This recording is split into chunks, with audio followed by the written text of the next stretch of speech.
तो finally friends, MP board class 11th Hindi और English की न्यू पुस्तकें आ चुकी हैं गवर्नमेंट स्कूलों में। तो आज मैं आप लोगों को वही पुस्तकें दिखाने वाला हूँ, चाहे वो हिंदी का पार्ट 2 हो, चाहे वो हिंदी का सिलेबस हो, हिंदी की पुस्तकें हों या फिर इंग्लिश की पुस्तकें हों। आप लोगों को मैं सभी पुस्तकें दिखाने वाला हूँ क्रमशः। तो वीडियो पर बने रहिए। वीडियो में आगे बढ़ने से पहले यदि आप लोगों ने अभी तक इस चैनल को सब्सक्राइब नहीं किया है तो जल्दी जाकर चैनल को सब्सक्राइब करके उसके बारे में एक बेल आइकन होगा, उसको भी प्रेस कर देना। और यदि वीडियो अच्छा लगे तो वीडियो को लाइक करना मत भूलना फ्रेंड्स। तो चलिए अब मैं आप लोगों को पुस्तक दिखा देता हूँ। तो ये है वितान, जो कि हिंदी का पार्ट 2 है। पहला पार्ट दोस्तों हिंदी आरो है, जिसका सिलेबस मैं दिखा चुका हूँ और उसकी पुस्तक भी दोस्तों मैं आप लोगों को दिखा दिया हूँ। तो वितान है दोस्तों हिंदी का पार्ट 2 है। ये दोस्तों सहायक वाचन की पुस्तक है। इसमें तो साफ साफ लिखा कक्षा 11 के लिए हिंदी की पूरक पाठ्य पुस्तक है, सहायक वाचन। और यदि हम इसका सिलेबस देखें तो यह है वर्ष 2020 की पुस्तक है, 2020-21 सत्र के लिए न्यू पुस्तक है। और इसका यदि हम सिलेबस देखें तो कुछ इस तरह की पुस्तक है। तो ये रहा सिलेबस दोस्तों, विषय सूची। पहला पार्ट इसमें भारतीय गायिकाओं में बेजोड़ लता मंगेशकर, राजस्थान की रजत बूंदे, आलो आंधारी, भारतीय कलाएं, लेखकों के बारे में। तो 5 पार्ट है इसमें दोस्तों। तो कुछ इस तरह का इसका पार्ट है, क्रमशः पार्ट है ये। तो ये तो रहे दोस्तों हिंदी की सेकंड पार्ट, दूसरा भाग जो है हिंदी का वितान। और इसका कवर कुछ इस तरह का है दोस्तों। इसी कवर की आप लोग पुस्तक लेना वितान की, ओके। यदि मार्केट में आ गई होंगी, आप लोग पता कर लीजिएगा कि मार्केट में पुस्तकें आई कि नहीं आई अभी तक। तो यह वितान हिंदी का पार्ट 2। अब मैं आप लोगों को इंग्लिश का सिलेबस दिखाता हूँ, इंग्लिश की पुस्तकें। तो ये है दोस्तों एनसीईआरटी इंग्लिश का पार्ट 1 हॉर्नबिल। इसमें दोस्तों साफ साफ लिखा है English text book for class 11th core course, okay. तो कुछ इस तरह का दोस्तों इसका कवर है, आप लोग देख लीजिए। इस तरह का कुछ इसका कवर है और ये एनसीईआरटी की पुस्तक है दोस्तों। और इसमें दोस्तों ये न्यू पुस्तक है ईयर 2020 में, इसमें साफ साफ लिखा है ईयर 2020 की पुस्तक है। और ये भी 2020-21 सत्र के लिए है, ओके। तो हॉर्नबिल इसका नाम है इस पुस्तक का। आप दोस्तों यदि हम इसका सिलेबस देखें तो सिलेबस दोस्तों वही है जो मैंने आप लोगों को एक वीडियो पर बताया है, इसका सिलेबस है। और उसका पीडीएफ भी दिया था एक वीडियो पर। और ये दोस्तों गवर्नमेंट स्कूलों में फाइनली आ चुकी है पुस्तक, ओके। तो इसलिए मैं आप लोगों को यह पुस्तक दिखा रहा हूँ।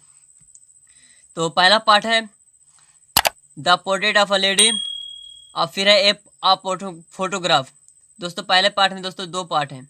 फिर है दूसरा part we are not afraid to die if we can all be together. फिर है तीसरा part discovering Tut the saga continues. फिर है द लेबनम टॉप। फिर चौथा part landscape of the soul the voice of the rain. Second part है इसका 4 part का, 4th लेसन का।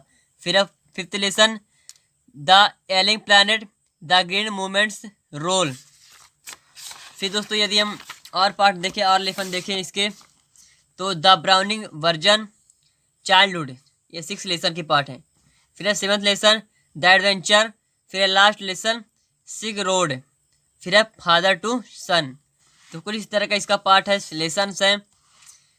अब इसमें दोस्तों राइटिंग स्किल्स कौन सी है इस वर्ष?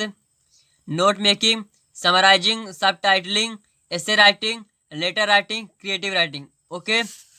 और ये दोस्तों इसका पार्ट है, क्रम से इसका लेसन है, इसके सभी लेसन। और ये दोस्तों पहला पार्ट है the portrait of a lady. तो कुछ इस तरह का इसका सिलेबस है, आप लोग अच्छी तरह से देख लीजिए। अब दोस्तों मैं आप लोगों को हॉर्नबिल जो पुस्तक है, तो अब मैं आप लोगों को इंग्लिश का सेकंड पार्ट दिखाता हूँ, स्नैपशॉट्स, ओके। इस पुस्तक का नाम है snapshots English supplementary reader for class 11th core course, okay. और इसका सिलेबस देखें तो ये भी दोस्तों 2020 की पुस्तक है, ईयर 2020। और यह भी 2020-21 सत्र के लिए है। तो आप कह सकते हैं कि ये पूरी तरह से न्यू पुस्तकें हैं, न्यू बुक्स है। और अब यदि हम इसका सिलेबस देखें तो कुछ इस तरह का इसका सिलेबस है। The summer of the beautiful, फिर है द एड्रेस, फिर है तीसरा लेसन रंगाज मैरिज, फिर है चौथा lesson Albert Einstein at school, फिर है पांचवा लेसन मदर्स डे, फिर है छठवां lesson the ghat of the only world, फिर है सातवां लेसन बर्थ, फिर है last lesson the tale of melon city. तो कुछ इस तरह का इसका सिलेबस है, इसके कंटेंट्स हैं, विषय सूची। तो पहला पार्ट है the summer of the beautiful white horse. तो ये रही इंग्लिश पुस्तक का सेकंड पार्ट। ये पार्ट 1 है हॉर्नबिल और ये है सेकंड पार्ट स्नैपशॉट्स। ओके, और इसका कवर कुछ इस तरह का, तो इसी कवर की आप लोग पुस्तकें लेना है। ओके, अब मैं दोस्तों आप लोग को एक और पुस्तकें दिखाने वाला हूँ, एक और बुक जो कि न्यू आई है दोस्तों। और ये दोस्तों ये वो बुक है, इसका दोस्तों नाम है अभिव्यक्ति और माध्यम, जिसके अंतर्गत जनसंचार माध्यम और लेखन, सृजनात्मक लेखन, व्यवहारिक लेखन। और ये जो पुस्तक है ये कक्षा 11 और 12 के लिए है, हिंदी की, और जो है आधार और ऐच्छिक पाठ्यक्रम पर आधारित है ये पुस्तक है। तो ये दोनों कक्षाओं के लिए, कक्षा 11वीं और 12वीं के लिए। तो ये भी 2020 की न्यू पुस्तक है, अभिव्यक्ति और माध्यम। ओके, इस पुस्तक का नाम है। अब यदि हम इसके अंदर क्या क्या चीजें हैं ये देखें तो ये देखिए, इसमें दोस्तों विषय क्रम जो है इकाइयों में बांटा हुआ है। पहली इकाई है इकाई 1 जनसंचार माध्यम और लेखन, जिसके अंतर्गत इस तरह का इसका पाठ है। जनसंचार माध्यम कक्षा 11 के लिए आधार और ऐच्छिक पाठ्यक्रम, ये कक्षा 11वीं के लिए है जनसंचार माध्यम। फिर है पत्रकारिता के विविध आयाम, ये भी दोस्तों कक्षा 11वीं के लिए है। फिर है तीसरा विभिन्न माध्यमों के लिए लेखन, ये कक्षा 12वीं के लिए है। फिर है पत्रकारीय लेखन के विभिन्न रूप और लेखन प्रक्रिया, ये भी कक्षा 12वीं के लिए है। फिर है पांचवा पाठ विशेष लेखन स्वरूप और प्रकार, ये भी कक्षा 12वीं के लिए। फिर है इकाई 2 सृजनात्मक लेखन। तो आप लोग अच्छी तरह से देख लीजिए इनको, किस कक्षा के लिए है और क्या है इसमें। कैसे बनती है कविता, कक्षा 12वीं के लिए दोस्तों पाठ्यक्रम है। नाटक लिखने का व्याकरण, ये भी कक्षा 12वीं के लिए पाठ्यक्रम है, ऐच्छिक पाठ्यक्रम। कैसे लिखे कहानी, ये भी दोस्तों कक्षा 12वीं के लिए ऐच्छिक पाठ्यक्रम है। डायरी लिखने की कला, ये दोस्तों कक्षा 11वीं के लिए। और कथा पटकथा, ये कक्षा 11वीं के लिए आधार और ऐच्छिक पाठ्यक्रम के लिए पुस्तक है। पुस्तक नहीं दोस्तों, पाठ है। फिर है कैसे करे कहानी का नाट्य रूपांतरण, ये कक्षा 12वीं के लिए है। कैसे बनता है रेडियो नाटक, ये भी कक्षा 12वीं के लिए है, आधार पाठ्यक्रम। नए और अप्रत्याशित विषयों पर लेखन, ये भी कक्षा 12वीं के लिए। फिर है इकाई 3 व्यवहारिक लेखन, कार्यालय लेखन और प्रक्रिया, कक्षा 11वीं के लिए है, ऐच्छिक पाठ्यक्रम। फिर है स्ववृत्त लेखन और रोजगार संबंधी आवेदन पत्र, ये कक्षा 11वीं के लिए है। फिर है शब्दकोश, संदर्भ ग्रंथों की उपयोगी विधि और परिचय, ये कक्षा 11वीं के लिए। फिर है दोस्तों परिशिष्ट 1, परिशिष्ट 2, परिशिष्ट 3, 1, 2, 3।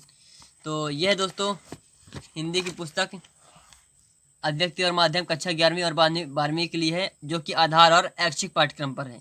ओके, तो दोस्तों कुछ इस तरह का सिलेबस था कक्षा 11वीं में। तो मैंने आप लोगों को सही पुस्तकें दिखा दी हैं, सभी सिलेबस दिखा दी है आप लोगों को।